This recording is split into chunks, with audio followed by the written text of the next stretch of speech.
it'll be interesting to see what the Knicks do. But the Knicks are at a point now where they don't have to blow it up. They may still do so, and they have a right to do so, but with trading the 4 first-round picks and the pick swap for Mikal Bridges, the Knicks don't have a lot of room in regards to actual picks to throw at people. Betting above the rim, only on SportsGrid. Plenty of takeaways from Yankees-Dodgers where LA sent the message on Saturday, and the only way the Yankees could salvage it was somehow beating Yamamoto, and they did. You're staring a sweep in the face, and after losing the World Series, knowing what the opponent is, you know what the narrative would have been on Sunday Night Monday. Oh, the Yankees get swept by the Dodgers. Game time decisions, only on SportsGrid. The two guys that can do it all. Too much electricity this morning. This is a good time. We're having a lot of fun. I had to do a triple take. Ka-ching! Why? Because of parity. I didn't mean to offend. Yeah, it's not going to happen. Load management is a dirty word. Let him rip. You know what? Circumstances provide the results. What? How do you do this once? Oh, Donnie, you've got such a good show there. A network that is booming. The early line, only on SportsGrid. The game is on. The stakes are high.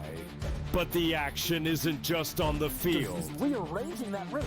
Get it inside! SportsGrid's in-game live. Your ultimate second screen experience. A little flyer, couple of 15.5-point live line. Every prop, every play, every day. Anything can happen. That's complete chaos. It's smarter to be on SportsGrid.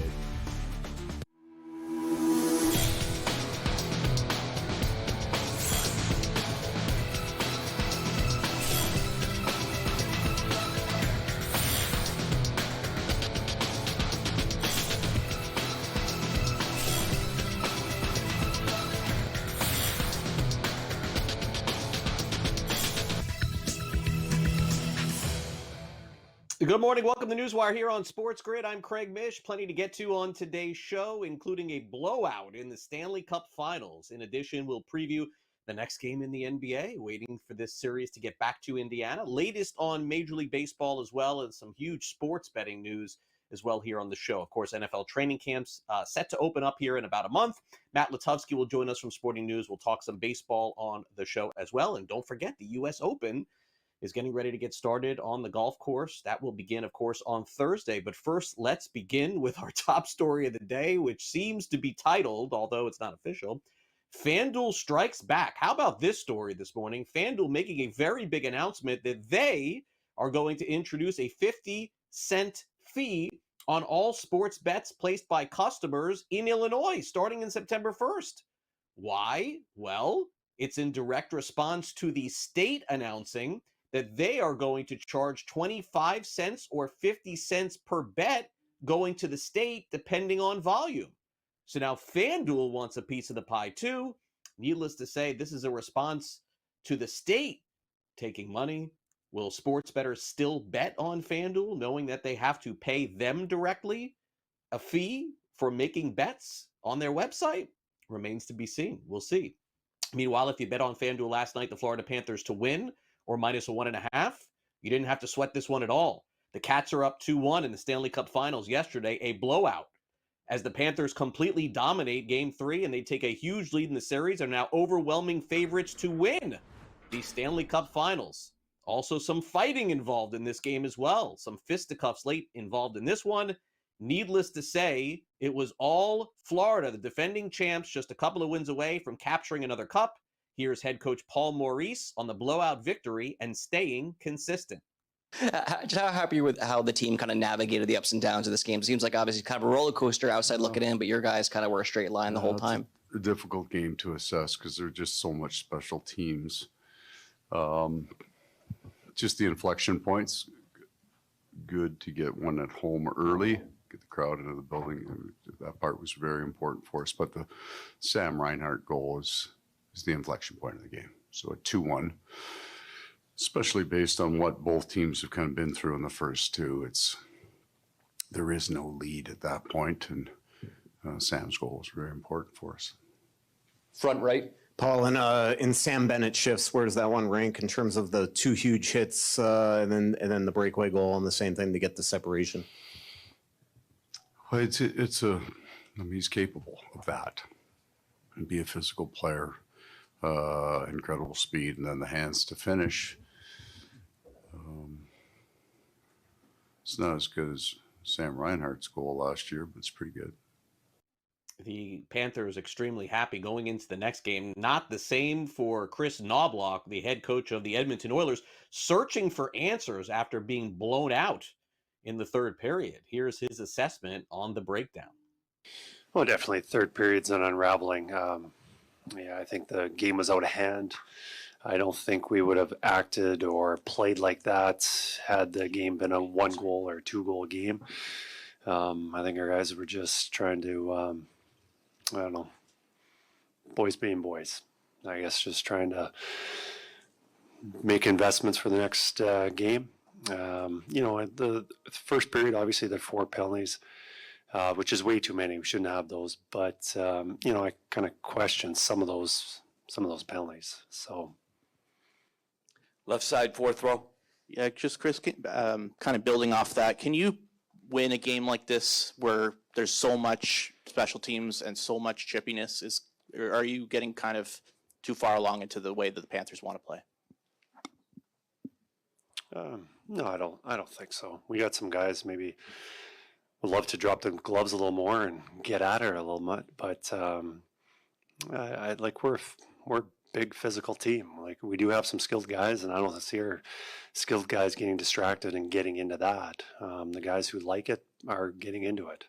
So, Florida A&M under some pressure this morning with a story that just percolated yesterday that their university, FAMU, nicknamed Florida A&M, of course, their university athletic director, Angela Suggs, arrested yesterday on charges of grand theft and fraud after allegedly misusing corporate credit cards for personal expenses totaling $24,000. She was CEO of the Florida Sports Foundation. Naturally, the Rattlers a little rattled by the news as well. She recently hired former Heisman Trophy Award winner Charlie Ward as their men's basketball coach. All right, National Football League, we got OTAs going on right now, which is basically off the beaten path activities. They're not wearing any pads or anything like that. So let's not get too excited about what we hear here. But here's the latest in the NFL. TJ Watt has not reported to at least practice with the team for the time being. He's not in the mandatory minicamp, as they say. He's looking for a new contract. Same with Terry McLaurin of the Washington Commanders. What does it mean? Both players looking for new contracts. Trey Hendrickson of the Cincinnati Bengals also has made no progress whatsoever. So those 3 players will either get extensions going into next season or you will not be seeing them for the time being. That's kind of the way that works. Okay, so Roman Anthony makes his major league debut for the Boston Red Sox. Soon as we got off the air, we got that news yesterday. Anthony very impressive in his debut at the plate, in the field. I don't know that we would say as much. Andy Pages delivers a 10th inning home run. The Dodgers head the Padres 8-7 final in this game as LA battles back and forth. There, of course, is Roman Anthony, who made his debut yesterday. But naturally, the Red Sox are just happy to have him in the big leagues. I'm a little surprised they called him up, to be honest with you. The Red Sox have struggled, but now he's got to come in and be the hero. All right, back to baseball we go. Circling back, Dodgers-Padres 8-7 final there. Let's hear from Dave Roberts on the big win for LA. I don't know. I think that, I think it's fair to say that I think emotions were a part of it. I think that trying to manage his emotions internally, this is the first big ball game that he's pitched in quite some time, as far as kind of on the road in this type of environment where you've got to sort of manage emotions. And for me, it was kind of the strike throwing, the command clearly wasn't there. And it was good to see him find his way, and I felt that his last 2 innings were his best innings. And that's the thing I'm really proud of, and the fact that, you could have waved the white flag and, had to really tax our pen, but he found a way to get through 5 innings and put us in a position to win the game tonight, as well as win a series. So for me, that was my message to him on the growth part of it. But it overall, sure wasn't great. Brandon Marsh with a big hit for the Philadelphia Phillies. Yeah, they needed a win. He delivers in the 11th inning. Also, Otto Kemp. Have you heard of him? New player for Philadelphia. 3 hits, 4-3 win over the Chicago Cubs. Also in Atlanta, they've been searching for answers. Chris Sale ends up delivering one yesterday. The Braves snap a 7-game losing skid. They beat the Milwaukee Brewers 7-1. Chris Sale, who's in the mix for a Cy Young Award, yesterday went 7 innings, 1 run ball, and also struck out 11 in the game. So Atlanta gets a win. Yusei Kikuchi, by the way, also pitching well for the Angels this season, carries a shutout into the 8th inning. And the Angels beat the A's 7-4. And what an incredible catch that was made. You know what? It was so good. It's such a shame that we cannot show you this video here on the show. But I promise the catch that was made in the game last night, I will show you at least a still shot of that later in the show when we wrap up with Last Licks. I think it was the catch, not only the catch of the year, one of the best catches I've ever seen going over a wall, and I don't think that that's putting it lightly. All right, coming up next, Matt Lutovsky joins us here on the show. It's time to talk some Major League Baseball. We'll take a look at the American League Rookie of the Year race right now, which has certainly changed based on the call-up of Roman Anthony. You can also download the SportsGrid app. It's available for both iOS and Android. There it is right there. Take out your phone, scan that code. You're streaming 24 hours a day, 7 days a week exclusively here on SportsGrid. We'll be back with a whole lot more talking baseball here on the show. Don't go away.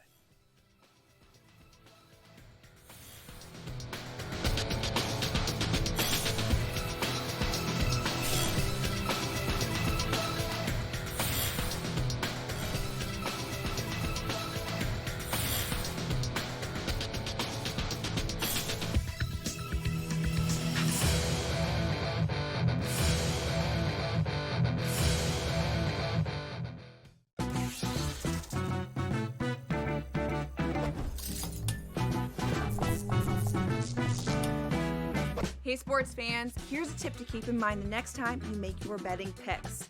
According to research, home field advantage is no joke, especially in those playoffs. In the NBA and the NFL postseason, the home team typically has a 64% shot at victory. Now, go get lucky. See you in Las Vegas. Let's get lucky. I got a feeling Pittsburgh's going to the Super Bowl. I got a feeling there is no chance they're going to the Super Bowl with Aaron Rodgers. I'm just kidding. They're still not expected to have over 8.5 wins. They're still not expected to have a winning record. Now, I know things could change for the next 24 hours. I get that. But everyone expected Aaron Rodgers to sign with him. He's going to sign with him. Pharrell Coast to Coast. Only on SportsGrid. Plenty of takeaways from Yankees-Dodgers where LA sent a message on Saturday, and the only way the Yankees could salvage it was somehow beating Yamamoto, and they did. You're staring a sweep in the face. And after losing the World Series, knowing what the opponent is, you know what the narrative would have been on Sunday night, Monday. Oh, Yankees get swept by the Dodgers. Game time decisions. Only on SportsGrid. The game is on. The stakes are high. But the action isn't just on the field. He's rearranging that roof. Get it inside! SportsGrid's in-game live. Your ultimate second screen experience. A little flyer, couple 15.5 point live line. Every prop, every play, every day. Anything can happen. It's complete chaos. It's smarter to be on SportsGrid.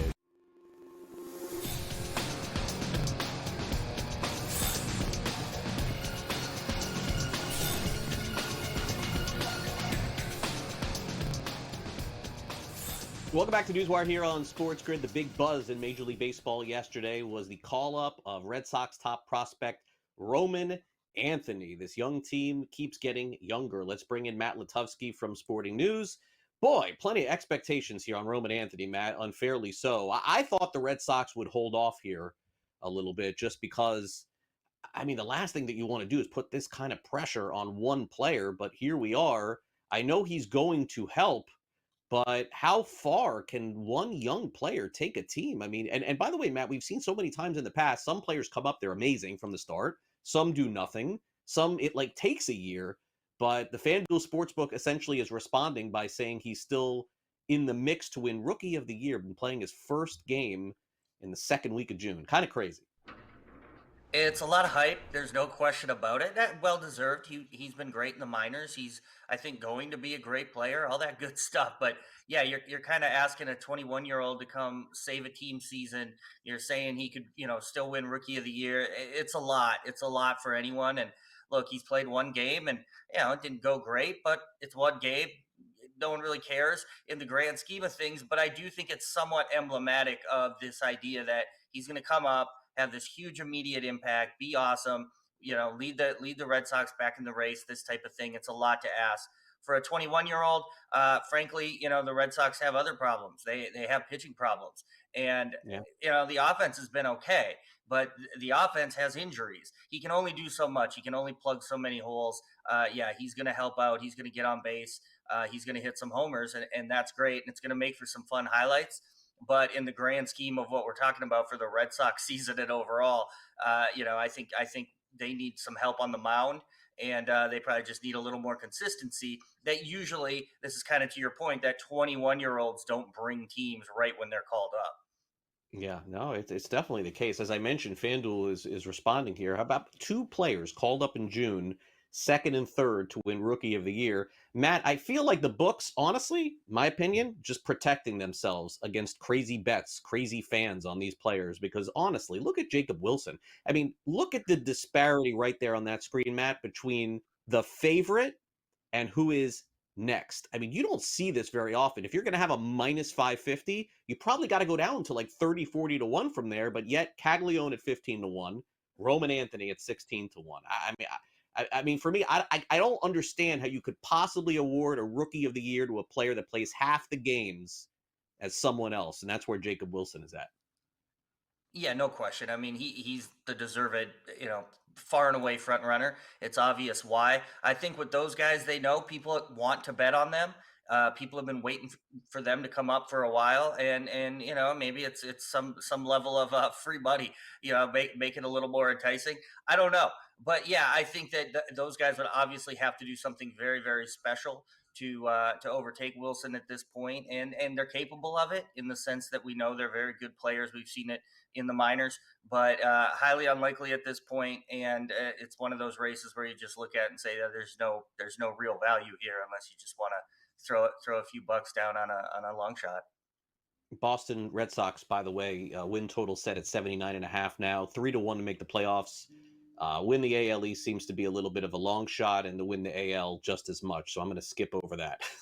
Dodgers and Padres. Let's get to this last night. I mean, we know that if there's one team that seems to have the thorn with the Dodgers, Matt, in the past, it was the Padres. No question about that. This year, I don't know that will be the case, but as you can see in the standings, they're right there. I mean, San Diego's just a couple of games out after losing yesterday. They fell back 1, so they're 37-28. Dodgers are 40-27.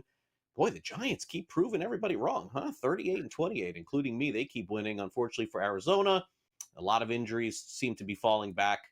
And then, the Rockies had 9 wins. Then they beat a team that I don't want to mention. I don't want to get into it. I'll get in some trouble here on the show. But the Rockies had a couple of wins in between all these losses that are coming again for them. So, not going to be 4 teams, Matt, in the West, right? Will there be 3 making it? I think there could be. I definitely think there could be. I think the Padres, we went into the year kind of looking at the Giants, liking the pitching, worried about the offense, thinking they could hang around, but would they quite get there? I really believe in them now. I know that they're winning a lot of close games. Like, you look at actually all 3 of those teams at the top, it's just a lot of one-run games either way. The Padres especially, the Giants especially. And, you never know. Sometimes that luck evens out as you get into the second half. But I really like what they're doing in San Francisco. I think just the pitching is so strong from both the starters and the bullpen, and I think they're going to find a way to keep winning games. They've set themselves up nicely. The Padres are interesting. That King injury is big. They need a couple of their bats that they have, veteran bats that they went into the year counting on. They need them to really step up. Otherwise, they might be a little light with the bats, as well as the rotation getting a little bit depleted. But they're a very good team, and like you said, they seem to have the Dodgers number. That's why I think for the Dodgers, they had to get that one yesterday. I mean, it sounds crazy, obviously, to say an early June game in any way is a must win. It's not a must win in the grand scheme of things, but I think for this series, that was an important win for them to get that one with one of their better pitchers, one of their few pitchers who's actually healthy and alive, still going, and to get him in there and to get that win, even though he didn't pitch that well, I think was important for them. And they did pull it out there. But I think we're going to see after this series, there's another series in between for each team. I think the Dodgers play the Giants, so that'll be fun. And then you got 4 more between these two teams again. So I think in about 10, 11 days, we're going to find out quite a bit about this race. Still early. Nothing's ever going to be settled by mid-June. But it's going to go a long way, I think, towards shaping the rest of the summer and what these teams feel like, okay, this is what we need to address. This is what we need to get to compete with the teams in our division. As we wrap it up, Matt, let's take a look at tonight's game between the Dodgers and Padres. Total is 8.5. Basically, coin flip game on the money line. Reason why is Dylan Cease is pitching for the Padres. The average fan, Matt, if you said, how many wins does Dylan Cease have this season? Average fan who's not paying that close attention. They probably say, 3, 4, 5, 6. Yeah. 1 win for Dylan Cease this season. Will he get his second tonight? Yeah, I think he's got a good chance. One of those guys, you look deeper in the numbers, they're better than what the standards numbers say. Pitching well, obviously, when you go up against that offense, it's never easy, but I do think he's got a real good chance tonight. I think it's going to be another fun game. This is a fun series. And like I said, the next 10, 11 days, the NL West are going to be real fun for fans. Yeah. All right, Matt, thanks for coming on. Have a great rest of your week. Appreciate it. I'd appreciate it.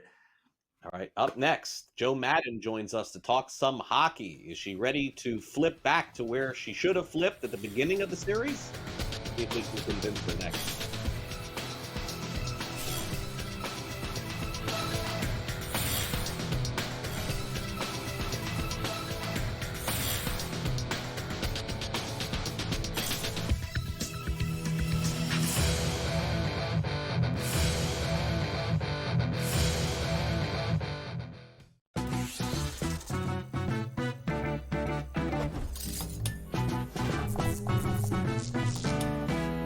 Hey sports fans, here's a tip to keep in mind the next time you make your betting picks.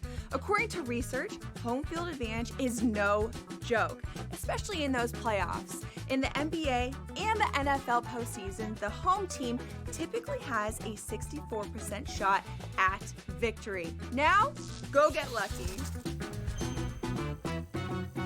See you in Las Vegas. Let's get lucky. I got a feeling Pittsburgh's going to the Super Bowl. I got a feeling there is no chance they're going to the Super Bowl with Aaron Rodgers. I'm just kidding. They're still not expected to have over 8.5 wins. They're still not expected to have a winning record. Now, I know things could change for the next 24 hours. I get that. But everyone expected Aaron Rodgers to sign with him. He's going to sign with him. Pharrell Coast to Coast. Only on SportsGrid. Plenty of takeaways from Yankees-Dodgers where LA sent the message on Saturday, and the only way the Yankees could salvage it was somehow beating Yamamoto, and they did. You're staring a sweep in the face. And after losing the World Series, knowing what the opponent is, you know what the narrative would have been on Sunday night, Monday. Oh, the Yankees get swept by the Dodgers. Game time decisions. Only on SportsGrid. The game is on. The stakes are high. But the action isn't just on the field. He's rearranging that ring. Get it inside! SportsGrid's in-game live. Your ultimate second screen experience. A little flyer, couple 18.5 point live line. Every prop, every play, every day. Anything can happen. That's complete chaos. It's smarter to be on SportsGrid.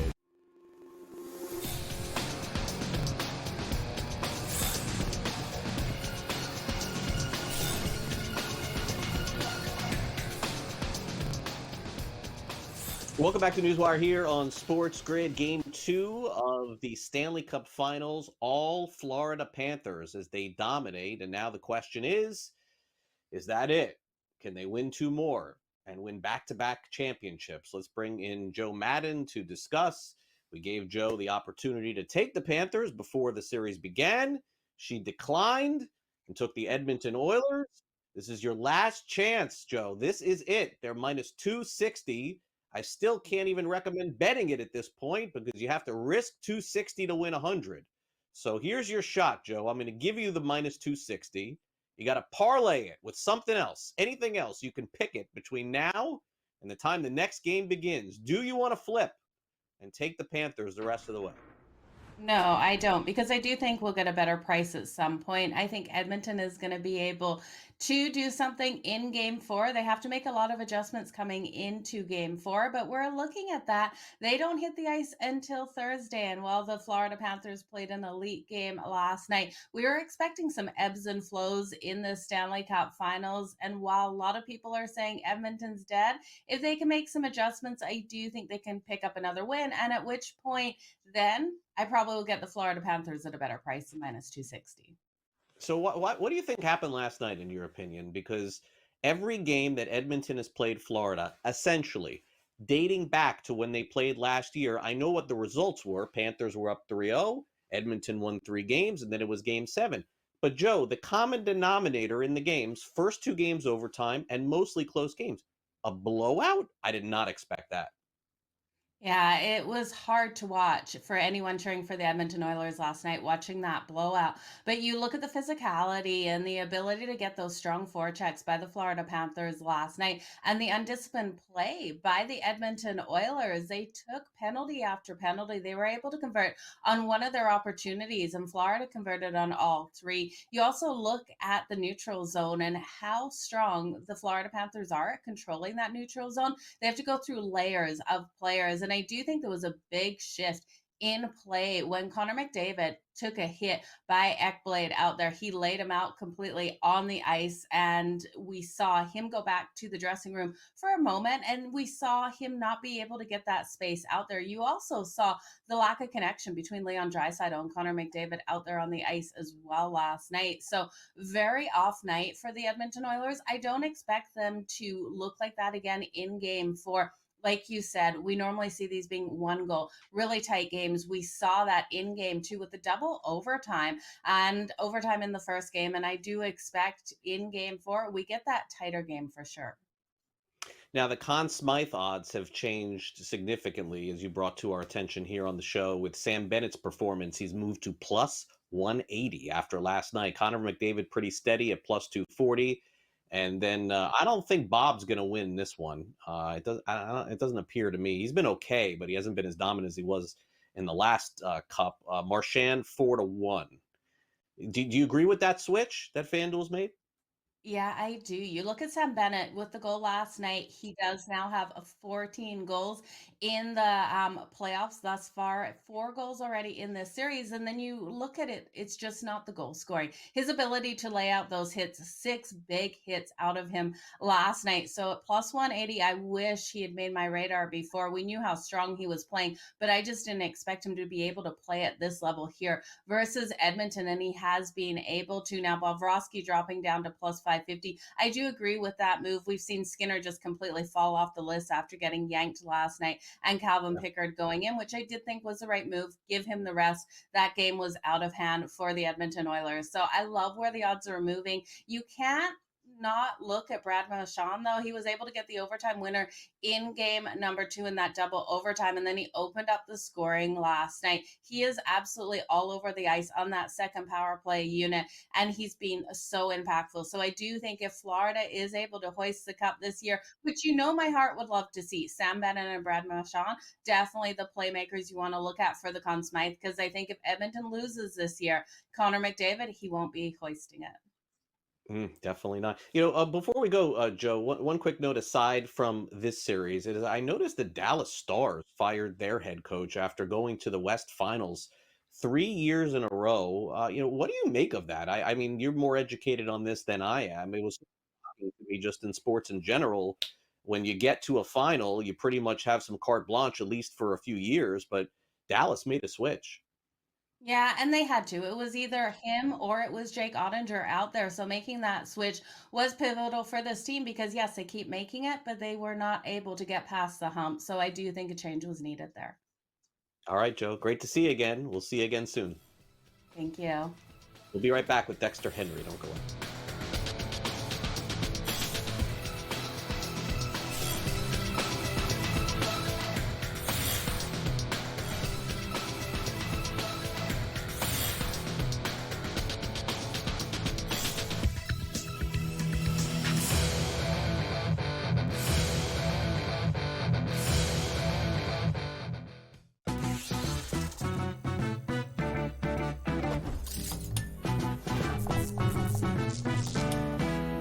Hey sports fans, here's a tip to keep in mind the next time you make your betting picks.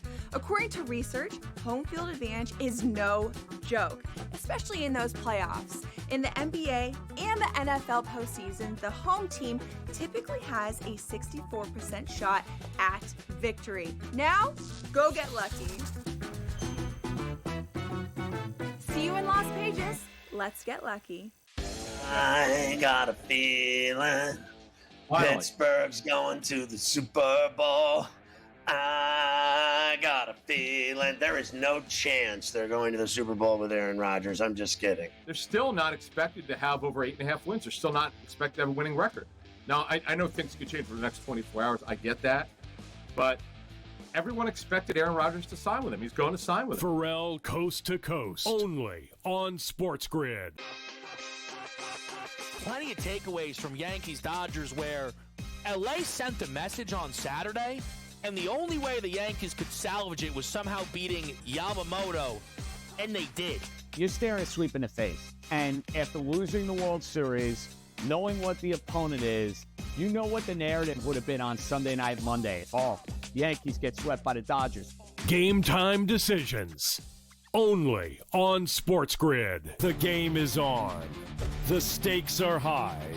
But the action isn't just on the field. He's rearranging that rim.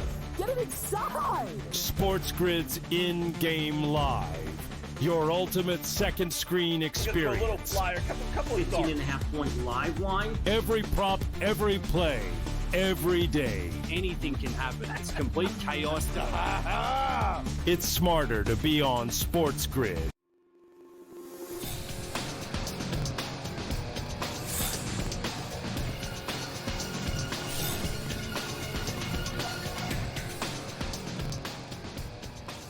Dexter Henry is with us from the New York Post, going to weigh in on the NBA Finals as we get ready for the next game to be played in Indiana, where the Pacers are going to be a pretty big underdog going in, all things considered. It's an NBA Finals game. We're getting multiple points, Dexter. Thanks for coming on the show. I mean, generally speaking, this is a little bit of an anomaly from what I can remember in professional sports. So let's think it through. The Thunder are definitely better than Indiana. I get that. This is the Finals. The series is tied. It's not like Oklahoma City won both. The series is tied, and Indiana getting 5 in their first home game of the NBA Finals in ever. I mean, how long? It's been like, I think like a really, really long time, if I'm not mistaken. Total 25 years. 25. Wow, 25 years. Boy, I'll tell you, if the Thunder win this next one, they're winning game 4 too. I think that's it. I guess, based on what I'm seeing with this line. Yeah, you know, when you look at that line, Craig, you think Indiana might get a little bit more respect, and I do think they're still a bit disrespected here. I think that crowd's going to be rocking at Gainbridge Fieldhouse. I think Indiana comes out with a little bit more energy than we saw from them in game 2. I wonder how much just psychologically they were a little bit comfortable in that, okay, we got game 1, we did our business, we get a split out in OKC, we're good. Look, I do think, I'm with you though. Do I think the Thunder are the better team? Yes, I do. I thought the Thunder would win this series in 6. I think there's a way they could win this in 5. But I think the Pacers are a really good team, and this is why I thought they could at least get 2 in the series. I think they will take 1 back home. But it's a little bit disrespect. I think people look at some of these comebacks they've had as fluky. I don't think they are. I think they're a really good team that's comfortable in the chaos and coming back. I think they can give you a good game here at home. I expect one of these games to be good. Probably more likely it's game 3 than game 4, but I think they win one of these two. I think Indiana, a little bit more respect should be put on their name. I just think when people look at their team, they don't see a superstar on the team. There's a star in Tyrese Halliburton, who's a very good player, but I think it's the fact they don't see a superstar, and they're getting a little disrespected. Indiana's really good, man. They're a good team. I agree. I think they have a chance to win this game, but I mean, I would have to take the points here. I mean, there's no way I'm not taking the points. I kind of agree with you. I would take the points there too, Craig. I would. I think it's tempting, you know, with them getting 5. And just in effect, if you believe they can keep it close, right? If you believe they can keep it close, they've shown you they're comfortable in the close games. Like I said, that's what I mean about comfortable in the chaos. They've shown you that they could do that. So why not take Indiana points? I do think that's not a bad play at all. Yeah, we'll see. We can still change our mind before tomorrow. All right. Oklahoma City's role players played a big role, as it would have, in game 2. Alex Caruso had 20 points. Jalen Williams was very good. Chet Holmgren also had 15 points as well. And as we take a look, and Luke, let's flip to the odds here. Look what they've done on the FanDuel Sportsbook. Everybody got a bump here. Look at Holmgren, 14 and a half. Jalen Williams up to 20 and a half. Caruso, who was nowhere to be found, is now 8.5 too. So I don't know. Feels like a one-off here. If I had to guess, it'd be more of Jalen Williams and SGA again in the next game. But it's good that they got this performance in game 2.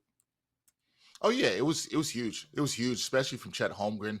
I love him. There are some of those players, if you like those role players, that I would stick with and maybe going over. I like Chet Holmgren. He was 2 for 9 in game 1, bounced back in a big way in game 2. He just looked way more comfortable. He wasn't getting muscled around the way we saw in game 1. He's a guy, if you like that line at 14.5 with this over. The other guy I like there too, Craig, is Alex Caruso.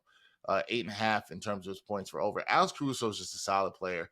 You can see any of these games, he's going to get a couple of threes. He's probably going to get a breakaway steal and a layup. So that has you at 8 right there. You're just asking for one more bucket or a couple of free throws there. Mm-hmm. So I like it. I like him from like that standpoint for him to get the over. But look, for OKC to be good, you're going to have to win with more from your role players. And we know they have very good role players. They have a ton of good two-way players. The game 1, you saw that SGA had to take 30 shots just to get 38 points. That's not an efficient night for SGA. He was much more efficient in game 2, only 21 shots. That's the kind of game you want to see. Look, OKC is a great team. They've got a lot of great two-way players. Those players have to play to their capabilities, and I think they did in game 2, and I think you'll see that again. Now, role players tend to not shoot the ball as well on the road. That's why I would stay away from maybe Aaron Wiggins, even though his over-underline was not as high. Maybe you liked him to hit 1 or 2 threes. I don't know if he hits 5 in Naptown tomorrow night, but I think some of these role players can step up. I like Holmgren. I like Caruso. Those are guys I would definitely bank with to go over their line. I feel like those props, like the player props, may be better plays than anything to do with the series odds left, Dexter. I'm like looking at these odds here, and there's nothing I like. Oklahoma City minus 560, Indiana's 4-1 to win the series. Not willing to do that either. I'm not sure that Oklahoma City wins by 1.5. And honestly, like I could see this ending in 5. I could see it going over. I mean, these odds to me, I don't know. I think I'm going to fade and go somewhere else. I would too. I mean, I'm a player prop guy, so I tend to like the player props and look for the value there. I think there's more value there, especially on the role players, as we just talked about. I don't love any of the series odds. I'm with you too, unless you really look. I'm kind of contradicting myself because I picked OKC in 6, so I should love the Thunder minus 1.5 there. But again, I also said I could see this ending in 5, as you mentioned, Craig. So there's nothing here I really love. I would say unless you absolutely believe that the Thunder are going to win this series and you feel the Pacers are going to win the series and you feel very confident about it, and that'd be a nice win for you if you get that, then put your money down on that Pacers money line to win the series. But other than that, I don't see a lot of value here. All right, so Giannis is now the offseason question, I think, and it seems like we're pivoting away from Giannis maybe leaving Milwaukee to staying there. I mean, this is what drives the NBA bus, unfortunately, Dexter. No one seems to care about the games themselves. They care more about the players that are going to be moving around. And some stalled talks, apparently. Look, I don't know what to buy here or not. We've seen this before. By the way, didn't the Bucks play games with Lillard when this was all going on too? Like, I'm not really sure how this all works out for Giannis and his career, but I'm secretly hoping he stays because I'm all for the small markets continuing to push. Yeah, so that's the thing, right, Craig? It really comes down to none of us know. Somebody reported yesterday, I think it was Matt Moore, had reported that Giannis is more likely to stay in Milwaukee now. Maybe he is. I think Giannis was gonna think this through. I thought he was gonna make a decision. I think there was a lot of talk as though it was a foregone conclusion that he was leaving. I don't think that it is. There is a world in which he could stay in Milwaukee. Now, if he stays in Milwaukee, he's going to have to see them through a rebuild. Damian Lillard is now will be coming off the torn Achilles. He's going to be out for a year at least, and he's older. Lillard's 35. Giannis now 30. how much time will it take to rebuild the Bucks before they're in championship contention? Those are all things that Giannis has to think about. So I think until we know that Giannis has talked to management and says, okay, I definitively want out or I want to stay, we really don't know. But I do think the instance we know that he wants out, things are going to heat up. There's going to be a lot of teams involved in this. I think it could be a multiple team deal just because the amount of money Giannis makes and how hard it is to trade players of his caliber right now with the new CBA. So I think we just got to figure out what Giannis wants, which we don't know yet. And I'm not sure what he wants. I think it's going to be tough for him to leave Milwaukee, to your point, Craig. So it's going to be very interesting to see, does he want to leave Milwaukee? Does he want to go through a long rebuild? I know you're following the Knicks search for a new head coach. Anybody they get, it's probably not as good as the guy they had, to be honest with you. I mean, I guess, Michael Malone would be a nice fit, and somehow Jason Kidd ends up there. I've heard that rumor too, but I don't even know what to make of sports anymore, Jaylon. These guys getting fired, winning games now. Like it used to be, you lost and then you got fired. Now you win and get fired. So I don't get it. Patiences are thin, Craig.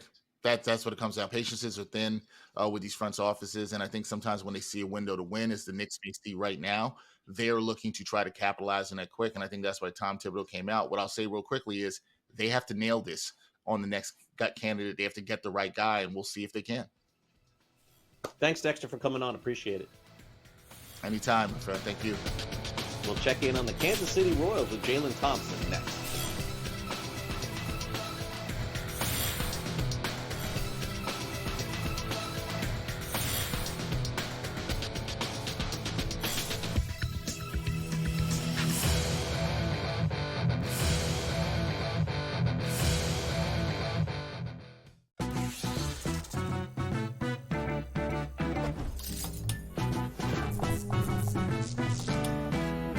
Guess what, golfers? Vegas isn't just casinos and pool parties.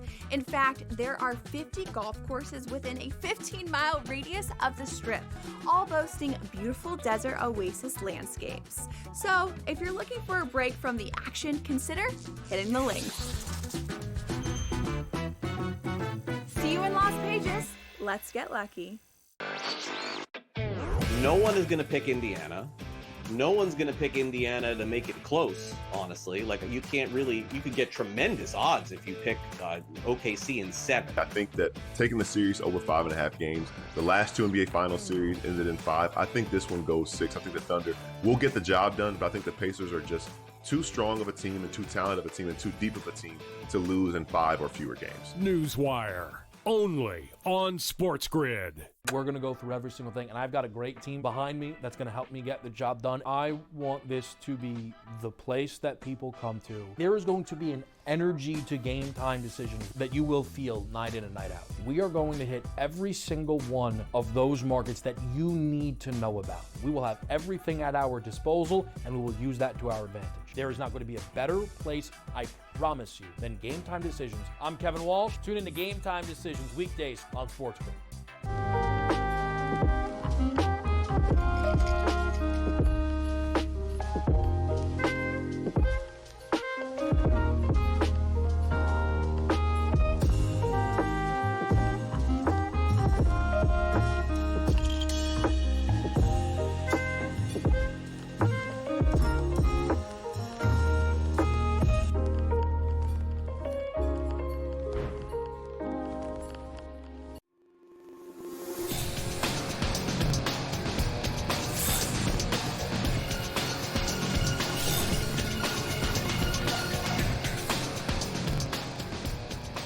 All right, let's check into Major League Baseball. The Kansas City Royals chasing an American League Central title. We'll see if they get there. And weigh in is Jaylon Thompson from the Kansas City Star. He's been covering them the last several years and is having a good time this year. The Royals are a good team, and they're fighting and playing hard every night. And by the way, a lot of close games too. And they just called up one of the top prospects in baseball. So let's check in on all those topics with Jaylon. Jaylon, welcome back to the show. How are you? Hey, Craig. I'm doing good. How are you doing? Oh, I'm doing fine. I mean, it's been a season of buzz for the Royals. The Royals have surprise performances from the pitching staff. We have one of the best pitchers in baseball this year in Chris Bubig. Good lineup to go with that. But, you got, until Roman Anthony got called up yesterday, you had the biggest call up of the season in Jack Caglione. He's been called up. I know that you're getting a chance now to meet him and deal with him a little bit, and always fun when a rookie like that joins the clubhouse. Yeah, Jack Caglione is someone that a lot of Royals fans have clamored for ever since he got drafted last year, 6th overall in the 2024 MLB draft. We saw his power at Florida. You saw him hit 9 home runs in 9 consecutive games.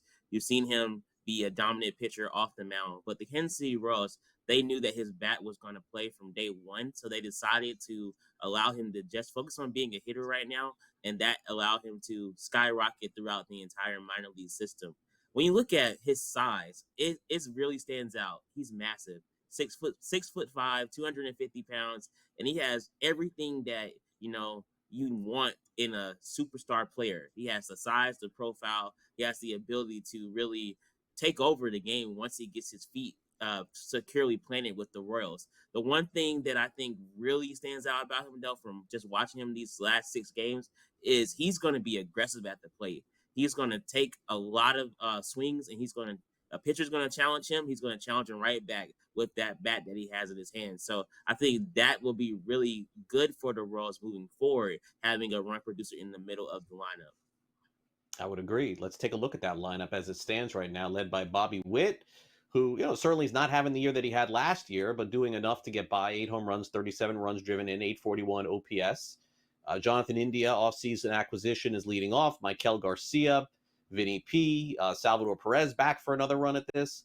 But I think the one thing that you would look at here, Jaylon, in common is that, and we'll get to the pitching, which has carried the team, but this is the area that I think that the Royals probably can improve in a little bit, whether it's their own club or getting somebody next month.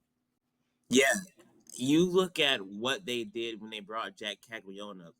They wanted to allow him to get more seasoning down in the minor leagues, but they understood that the offense at the big league level needed a jolt.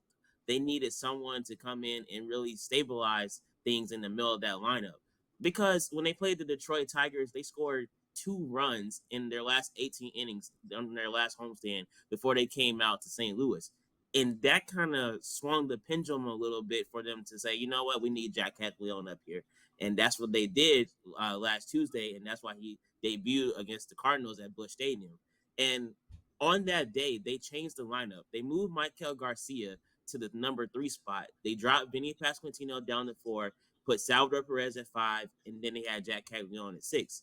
Now, the reason why they did that is because they wanted to get some of their speed guys on base more often to allow Vinny Pasquantino, Salvador Perez, Jack Caglione to be able to drive them in. And that's been the problem for the Royals this entire season.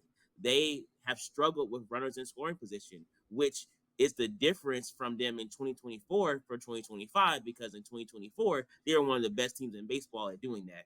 They drove in runners whenever they were on second or third base like it was nobody's business. This year, it's a lot different. And a lot of that has to do with, Vinny Pasquantino and Salvador Perez haven't been the guys that they need to be in clutch situations. Vinny has turned it on, and Salvi, he's still working his way, but you know that at any moment, he can also turn on as well. Jaylon, at the beginning of the season, if I told you there was a pitcher on the Royals with 75 innings, 79 strikeouts, and an ERA of 1.5, you would have said Cole Reagans is fighting for the Cy Young Award, right?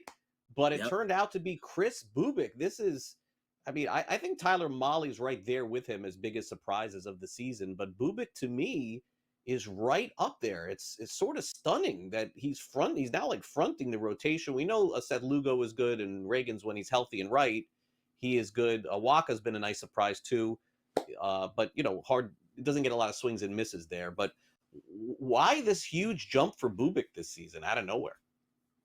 For Chris Bubic, a lot of it has to just getting back to being the pitcher that he knew he could be. He had Tommy John surgery in 2023. He missed the rest of that season. 2024, he comes back and he's in the bullpen as a reliever for the Royals. And that was the moment where he felt that he could be able to dominate because he had a relief mentality. He had to come in and get a guy out. And it wasn't no playing around trying to fiddle with different pitches and try to orchestrate an out. He had to just go after guys. And he's used that same mentality each and every start, and that's why he's been so dominant. And I will also will be remiss if I don't mention Noah Cameron as well. He's starting today, and he's been great as a young pitcher as well. Now, the Yankees play the Royals tonight, Jaylon, which is always a really fun matchup here. But, needless to say, it's kind of hard to imagine the Royals shutting down the bats of the Yankees for games at a time. But I guess that's the challenge that they have. Yeah, the Yankees, they're Bronx Bombers. We know that they have that machine that is led by Aaron Judge. You have Giancarlo Stanton. You have Paul Goldschmidt, Jazz Chisholm, Anthony Volpe. You name it, they got it, right? So offense is going to be at a premium for, I guess, the Royals to have to try to overcome that, because they know that Yankees team is going to be one that's going to try to score as much as they can at Kauffman Stadium. But the Royals, they have a chance. Like I said, they have Noah Cameron going today, so that's going to be key. Chris Bubich is going to be in there. Seth Lugo is going to be in the series finale. So the Royals got to use their pitching just like they tried to do in the playoffs last season. Yep, Noah Cameron, also another young player, has been fantastic for the Royals since he's come up as well. All right, Jaylon, great to catch you here on the show. Thanks again for coming on. Always great to chat Royals baseball with you. Thanks again. Thanks, Craig. See you soon. All right, Jaylon Thompson covered the Royals for the Kansas City Star. Hopefully I'll get a chance to see him at the All-Star game or somewhere down the line, maybe in the World Series later this season. All right, we got to take a quick time out here on the show. We'll come back next. Final team is qualified for the College World Series. Big surprise there. DeMarcus Cousins not doing some fun things away from the United States in basketball. We'll tell you what those are next.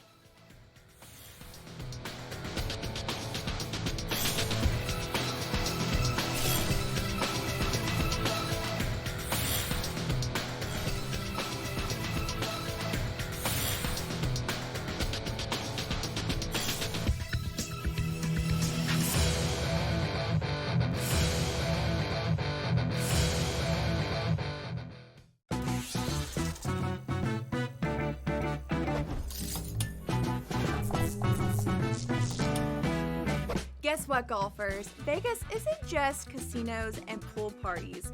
In fact, there are 50 golf courses within a 15-mile radius of the Strip, all boasting beautiful desert oasis landscapes. So, if you're looking for a break from the action, consider hitting the links. See you in Las Vegas. Let's get lucky.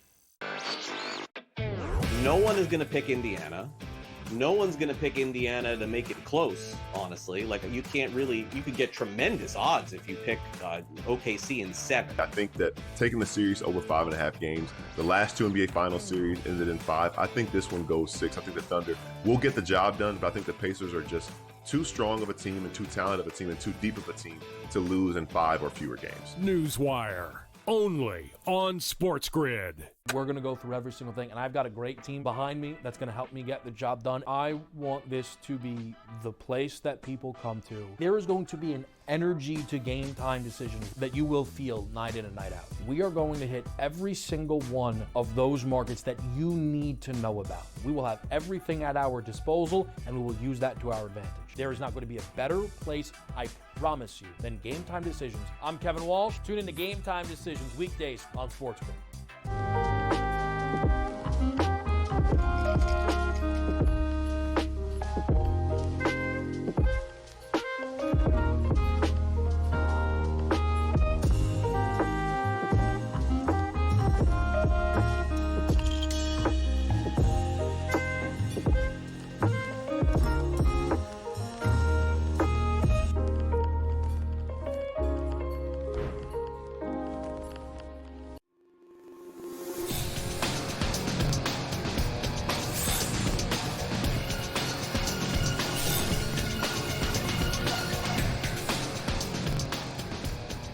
All right, welcome back to NewsWire here on SportsGrid as we get ready to wrap up the show. Don't forget, plenty more to come here on our shows later in the week. We have not forgotten about the upcoming U.S. Open. We will have it covered for you with Brady Cannon. He'll be with us on the show, officially with his picks on tomorrow's edition of NewsWire. Before we leave today, it's a Cinderella story in Omaha.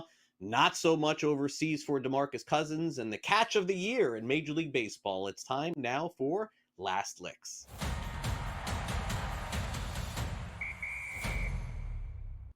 The Murray State Racers. What are they most popular for in sports? Well, let's kind of break it down. If you hear their name, it's usually around March Madness because once every, let's say, 2, 3, 4 years, the Racers enter the NCAA tournament. What would you guess? They're a 12 seed, 13 seed. They can win a game, maybe 2. That's the story with Murray State sports. Not so much this year. Congrats to the Racers as they've qualified for the College World Series in Omaha as a 4 seed in their regional, which is super unheard of over the last 20 years. They're one of several teams to do it. But even on top of that, the stadium that they play in only holds 800 people, and the head coach himself often cuts the grass. That's how small this baseball team is. But here they are. The road to Omaha continues. The College Baseball World Series will begin later this month in June, and wouldn't you know, Murray State, a big part of it. So congrats to them. Arguably, I would say one of the top college baseball stories of the season.